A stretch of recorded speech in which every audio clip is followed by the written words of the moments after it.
ሰላም እኔ የምላችሁ ጋይስ አንዳንድ ባሎች አላችሁ የሚስታችሁን ጤና እማትወዱ ጤነኛ ስትሆን ሆና በቃ ደስተኛ ስኬታማ ሆና በጣም በቃ ዘናጭ ሀብታም ሆና እንድትኖር የማትፈልጉ ባሎች አላችሁ። ብዙ በተለይ የአዲስ አበባ ልጆች ነን እኛ አራዳ ነን የምትሉ በጣም በብዛት አላችሁ። የሚስታችሁን ጤና መሆን የማትፈልጉ የልጆቻችሁ እናት ትዳር ብላችሁ ይዛችሁ፣ አንዳንድ ደግሞ አላችሁ በአንጻሩ እንኳን ያገባችኋትን በፍቅር እንኳን ነገ ወደፊት ትዳር ትሆነኛለች፣ ትወልድልኛለች፣ ተከብራ ታስከብረኛለች የምትሉ ደግሞ በዛ ላይ ደግሞ ጥሩ ጎን ያላችሁም አላችሁ። ግን ባል ሆናችሁ ሚስቴ ትዳሬ ግማሽ አካሌ ብላችሁ አብራችሁ እየኖራችሁ እሷን ለማሳበድ እንደው ጠንቋይ ደብተራ ምናምን እንደዚህ በየመጽሐፍ ገላጭ ቤት በየበርጫው ቤት ምናምን ቁጭ ብላችሁ የምታስቀሙባት አላችሁ። ሰላም እንዳትውል እኮ ነው። በቃ መንፈሷ ጭንቅንቅ ብሎ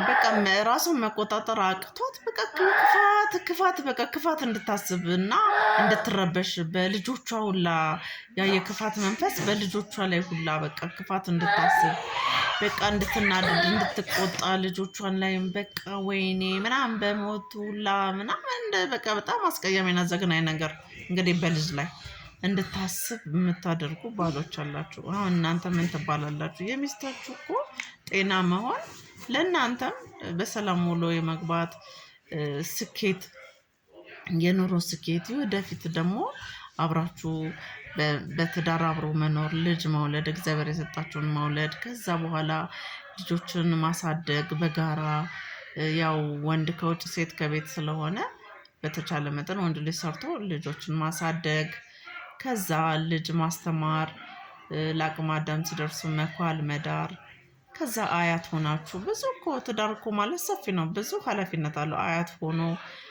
እንደገና የልጅ ልጅ ማሳደግ አለ፣ የልጅ መኳል አለ። እግዚአብሔር እድሜና ጤና ከሰጠ ሌላም ብዙ ኃላፊነት የሚጠበቅባችሁ ወላጆች አላችሁ።